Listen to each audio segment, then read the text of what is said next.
If the mind is willing, the flesh could go on and on without many things.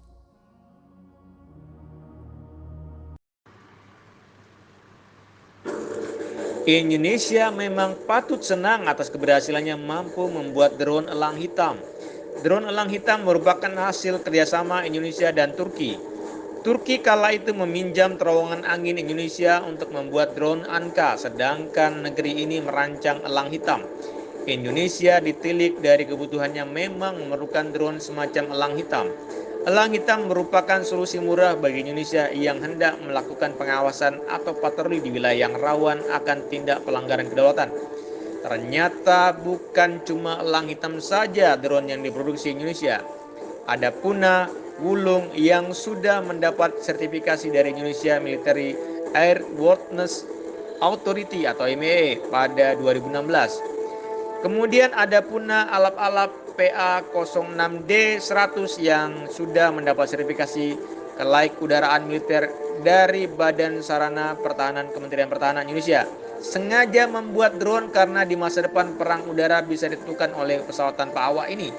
Sementara itu, pada pengembangan drone elang hitam, Indonesia dan Turki sudah melakukannya sejak tahun 2008. Kerjasama antara BBTA TRI atau Balai Besar Teknologi Aerodinamika, Aerolastika, dan Aerokustika BPTT dan Turkish Aerospace telah dimulai sejak 2008 ketika kampanye pertama pengujian terowongan angin dilakukan di ILST atau Indonesian Low Speed Tunnel untuk Anka, sebuah pesawat udara nirawak kelas MALE atau Medium Altitude Long Endurance milik Turkish Aerospace.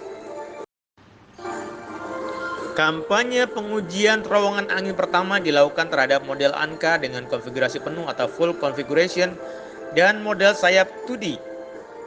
Kampanye pengujian ini diarahkan untuk memperoleh karakteristik aerodinamik dari varian pertama.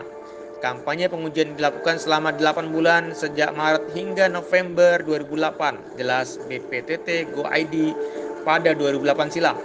Ketika uji coba di terowongan angin ini, Indonesia bisa melihat serta mengumpulkan berbagai macam data kemampuan UAV Anka Turki.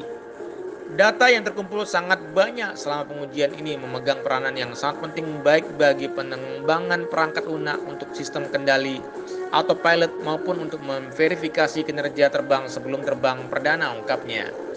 Dari sini Indonesia bisa mencuri data Anka dan mengaplikasikannya ke drone elang hitam.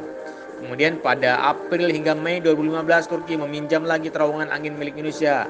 Kali ini Turki menguji coba untuk Anka versi Satcom yang berarti drone mata-mata. Indonesia juga hadir dalam uji tersebut dan sekali lagi mendapatkan data-data penting mengenai kemampuan Anka.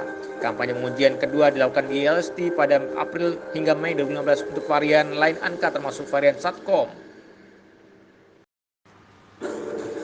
Pengujian terhadap model berskala pada kampanye ini dilakukan dengan memperoleh efek deformasi sayap, instalasi alat komunikasi, serta radome SAR dan Satcom, kamera EO atau IR, winglets, dan air inlet terhadap karakteristik aerodinamika Anka. Data ini sangat penting dalam pengembangan dicing system atau antisipasi kontaminasi dalam permukaan sayap selama siklus operasi, ungkapnya.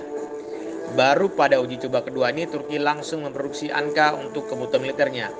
Turki kemudian mengirim Anka dalam operasi militer perisai musim semi di Suriah tahun 2020. Anka yang lahir karena perang Indonesia ini dikirim bersama Bayraktar TB2 untuk melawan pasukan Assad. Performa Anka sangat memuaskan saat berada di Suriah. Ujian lantas diungkapkan oleh Vice President Turkish Aerospace untuk Corporate Marketing and Communication, Tamer Osman, kepada Indonesia. Berkat ILST Indonesia, Turki bisa mempunyai drone sekeren Anka. Keempat kampanye pengujian terowongan angin Anka di ILST telah memberikan kontribusi yang besar dalam pengembangan Anka UAV sistem dengan performa terbang yang superior dan peningkatan fitur-fitur keselamatan, ungkap Tamer Osman. Sedangkan Indonesia bisa membuat drone elang hitam yang berkemampuan tak jauh beda dengan Anka. Kemampuan elang hitam sedikit banyak sudah diketahui. Drone ini mampu beroperasi hingga 30 jam non-stop dengan jarak jelajah mencapai 23.000. Ia juga mampu dibekali senjata untuk misi Close Air Support System secara terbatas. Kepala BPTT Hamman Riza menjelaskan jika Indonesia sedang on the track memenuhi kebutuhan drone mata-mata sekaligus serang bertipe medium altitude long endurance. Dengan kemampuan tersebut, drone MALE akan digunakan untuk kemampuan pertempuran, digunakan untuk membantu Kementerian Pertahanan dalam menjaga pertahanan dan keamanan negara. Jelasnya dikutip dari Antara News pada 21 April 2021. Jika dilihat sekilas, drone elang hitam nampak mirip dengan CH-4 Rainbow buatan Cina. Indonesia sendiri juga sudah memiliki drone CH-4 Rainbow buatan Cina.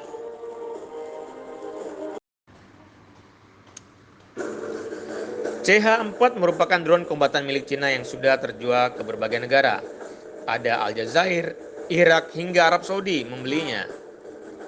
CH-4 sudah terbukti dalam peperangan saat digunakan militer Irak menggempur pasukan ISIS.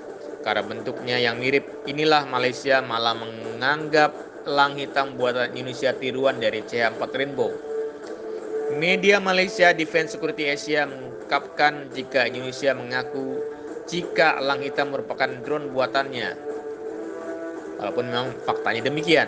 Malaysia seakan iri dengki tak terima jika Indonesia mampu membuat drone elang hitam.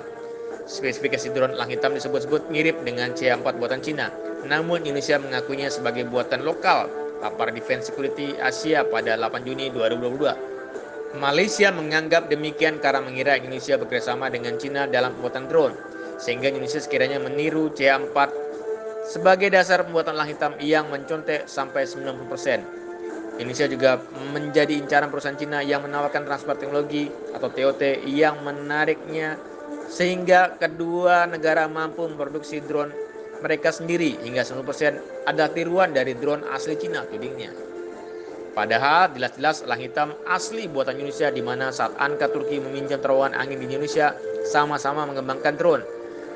Tak apa dengan tudingan ini, yang pasti Indonesia tetap maju dengan pengembangan elang hitam di saat pihak asing sibuk mengkritik padahal negaranya sendiri tak mampu membuat drone. Dengan mengatakan ini, Malaysia seolah lupa prinsip dasar yang membuat Cina maju sekarang dalam pembangunan alutsistanya, di mana Cina menerapkan prinsip copy, amati, modifikasi. Tapi susah juga ya. Kalau iri tanda tak mampu. Oke. Demikian dari Mang Dalang, mohon segera like, subscribe, serta bunyikan loncengnya agar dapat update terbaru dari Mang Dalang.